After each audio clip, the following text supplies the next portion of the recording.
Fox News decision desk can now project that former Vice President Joe Biden will win Pennsylvania and Nevada, putting him over the 270 electoral votes he needs to become the 46th president of the United States. Donald Trump.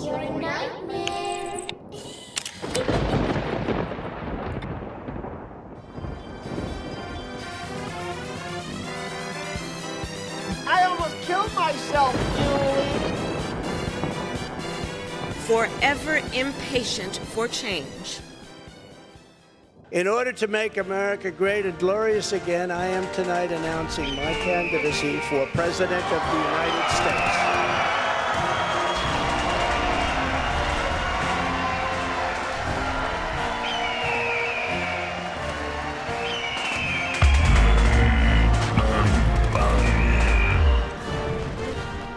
The question, though, you raise a lot of things that I think drive some of the frustration. If you look at the legislative record that you were detailing that the president had in the first 2 years, and the way that on individual basis, every single piece that you laid out there polls quite well. You lay out what the former president has said he wants to do in terms of repealing Obamacare, in terms of being proud of Roe versus Wade being struck down, in terms of more tax cuts along the lines of what you saw in 2017. That also polls much better for Democrats than it would for him. And yet, this is a neck-and-neck race, and no one feels very comfortable on the Democratic side of things that Donald Trump isn't going to be the next president. Well, I don't think that nobody feels. I think many of us know that it is impossible for him to be the president again. I think many of us know that it is impossible for him to be the president again. I stand before you now as proof that you should never believe that something is impossible to do. In America, the impossible is what we do best.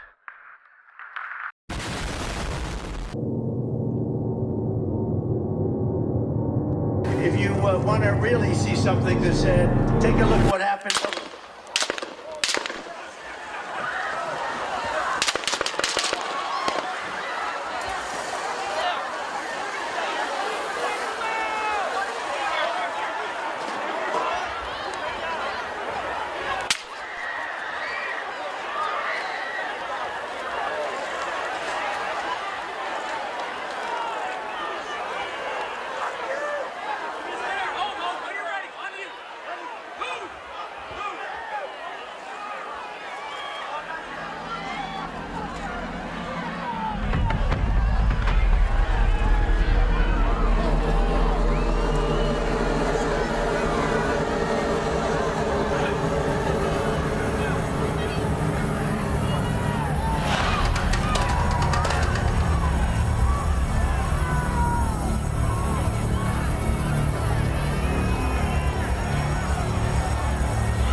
Yes, we can.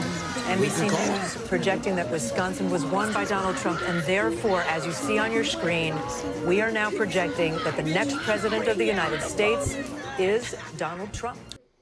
From this moment on, America's decline is over. Please raise your right hand and repeat after me. I, Donald John Trump, do solemnly swear. I, Donald John Trump, do solemnly swear that I will faithfully execute that I will faithfully execute the office of President of the United States the office of President of the United States, and will, to the best of my ability, and will, to the best of my ability, preserve, protect, and defend preserve, protect, and defend the Constitution of the United States. the Constitution of the United States. So help me God. So help me God. Congratulations, Mr. President.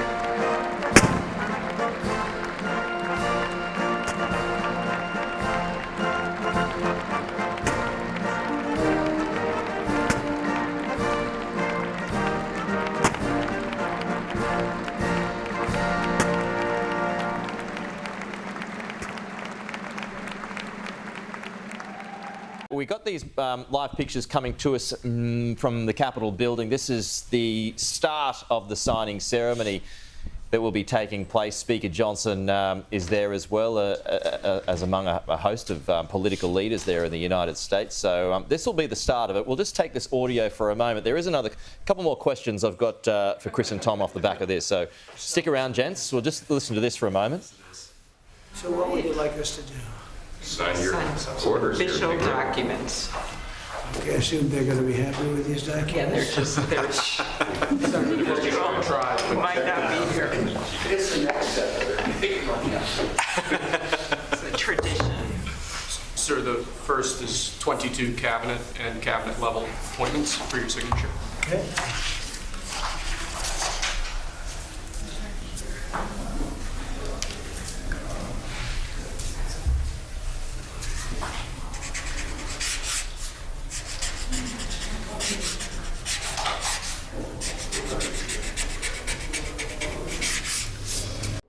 We will be the envy of every nation, and we will not allow ourselves to be taken advantage of any longer. During every single day of the Trump administration, I will very simply put America first. As we gather today, our government confronts a crisis of trust. For many years, a radical and corrupt establishment has extracted power and wealth from our citizens while the pillars of our society lay broken and seemingly in complete disrepair. We now have a government that cannot manage even a simple crisis at home, while at the same time stumbling into a continuing catalog of catastrophic events abroad. It fails to protect our magnificent, law-abiding American citizens, but provides sanctuary and protection for dangerous criminals, many from prisons and mental institutions that have illegally entered our country from all over the world. We have a government that has given unlimited funding to the defense of foreign borders, but refuses to defend American borders or, more importantly, its own people. Our country can no longer deliver basic services in times of emergency, as recently shown by the wonderful people of North Carolina, been treated so badly.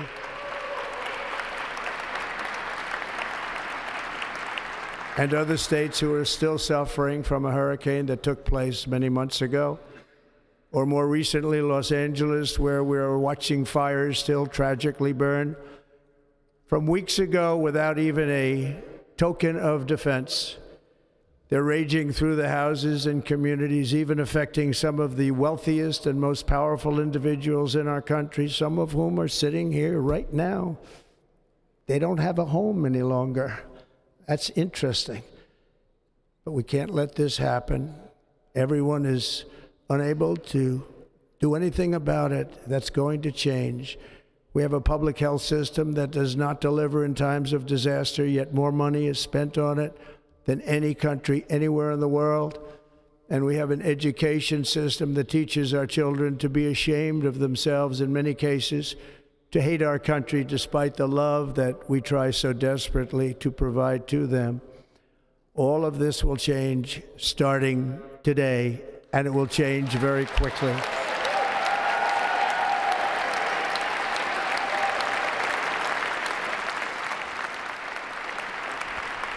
Our liberties and our nation's glorious destiny will no longer be denied, and we will immediately restore the integrity, competency, and loyalty of America's government. Over the past 8 years, I have been tested and challenged more than any president in our 250-year history, and I've learned a lot along the way. The journey to reclaim our republic has not been an easy one, that I can tell you. Those who wish to stop our cause have tried to take my freedom and indeed to take my life. Just a few months ago in a beautiful Pennsylvania field, an assassin's bullet ripped through my ear. But I felt then, and believe even more so now, that my life was saved for a reason. I was saved by God to make America great again.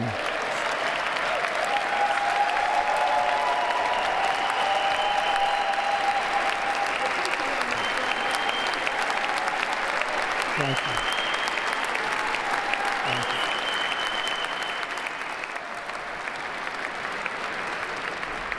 you. It is my hope that our recent presidential election will be remembered as the greatest and most consequential election in the history of our country.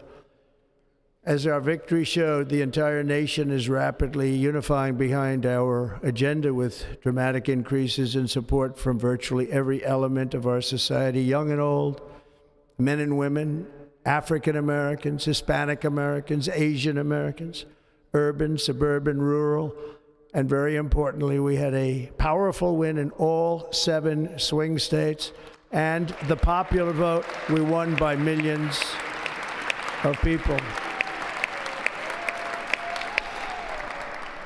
To the Black and Hispanic communities, I want to thank you for the tremendous outpouring of love and trust that you have shown me with your vote. We set records, and I will not forget it.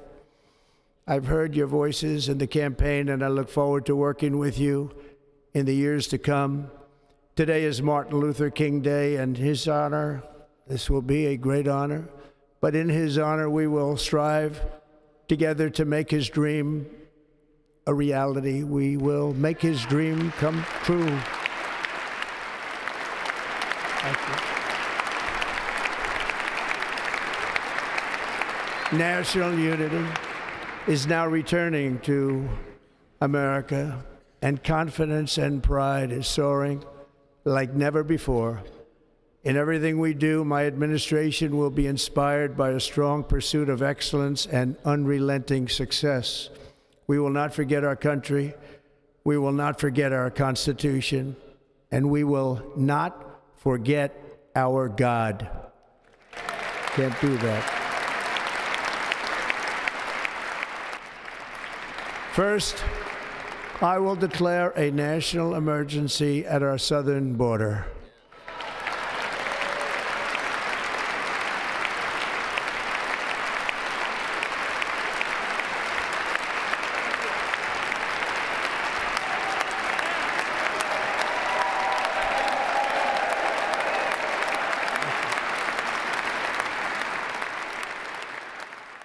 All illegal entry will immediately be halted, and we will begin the process of returning millions and millions of criminal aliens back to the places from which they came. We will reinstate my Remain in Mexico policy.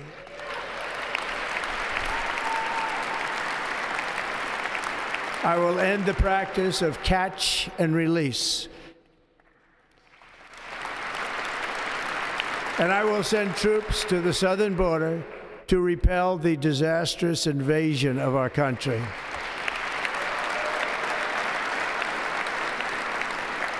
Under the orders I signed today, we will also be designating the cartels as foreign terrorist organizations.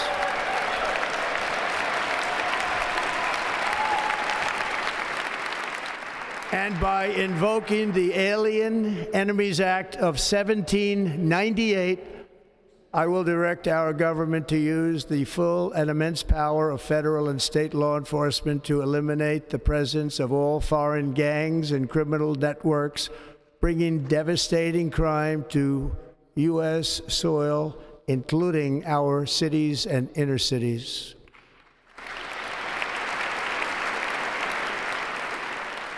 The inflation crisis was caused by massive overspending and escalating energy prices, and that is why today I will also declare a national energy emergency. We will drill, baby, drill.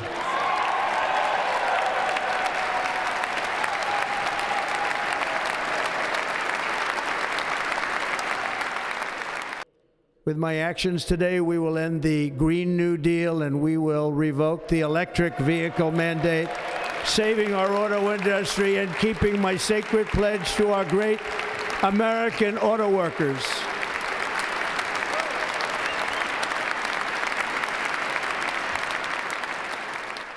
I will immediately begin the overhaul of our trade system to protect American workers and families.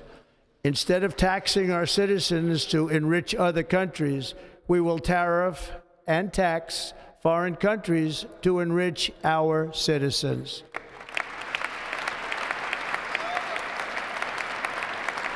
For this purpose, we are establishing the External Revenue Service to collect all tariffs, duties, and revenues. It will be massive amounts of money pouring into our treasury, coming from foreign sources. The American dream will soon be back and thriving like never before to restore competence and effectiveness to our federal government. My administration will establish the brand new Department of Government Efficiency.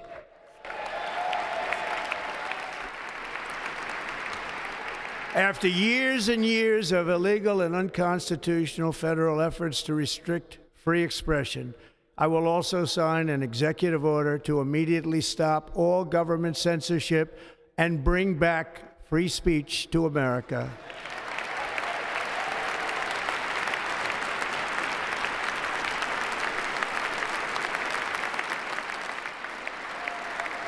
This week, I will also end the government policy of trying to socially engineer race and gender into every aspect of public and private life.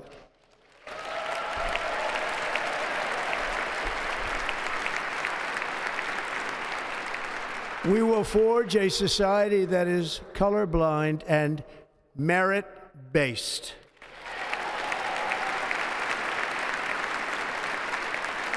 As of today, it will henceforth be the official policy of the United States government that there are only two genders, male and female.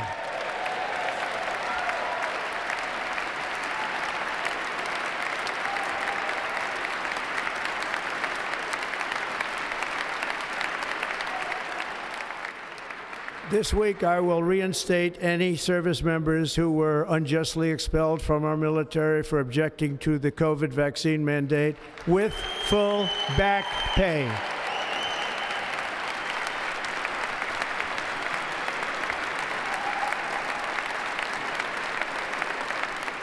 Like in 2017, we will again build the strongest military the world has ever seen.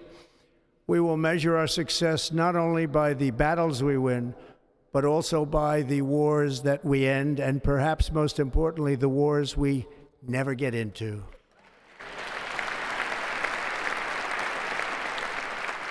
America will reclaim its rightful place as the greatest, most powerful, most respected nation on earth, inspiring the awe and admiration of the entire world.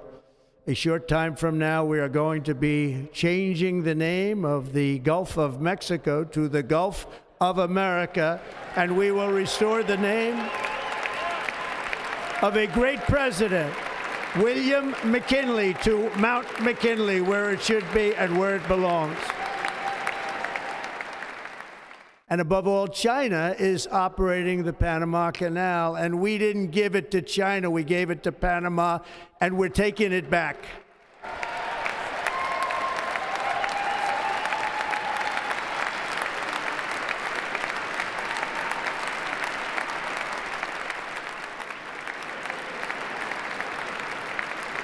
Ambition is the lifeblood of a great nation.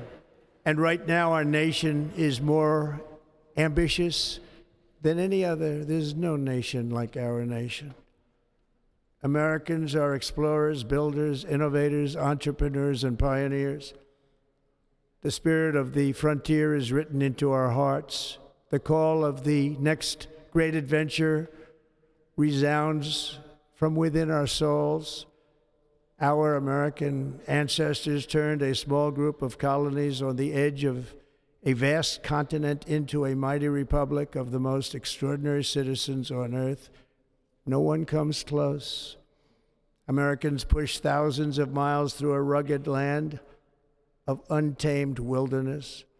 They crossed deserts, scaled mountains, braved untold dangers, won the Wild West, ended slavery, rescued millions from tyranny, lifted billions from poverty, harnessed electricity, split the atom, launched mankind into the heavens, and put the universe of human knowledge into the palm of the human hand. If we work together, there is nothing we cannot do and no dream we cannot achieve. Many people thought it was impossible for me to stage such a historic political comeback. But as you see today, here I am. The American people have spoken. I stand before you now as proof that you should never believe that something is impossible to do. In America, the impossible is what we do best. Our power will stop all wars and bring a new spirit of unity to a world that has been angry, violent, and totally unpredictable. America will be respected again and admired again, including by people of religion, faith, and goodwill. We will be prosperous. We will be proud. We will be strong, and we will win like never before. We will not be conquered. We will not be intimidated. We will not be broken, and we will not fail. From this day on, the United States of America will be a free, sovereign, and independent nation. We will stand bravely. We will live proudly. We will dream boldly, and nothing will stand in our way because we are Americans. The future is ours, and our golden age has just begun. Thank you. God bless America. Thank you all. Thank you.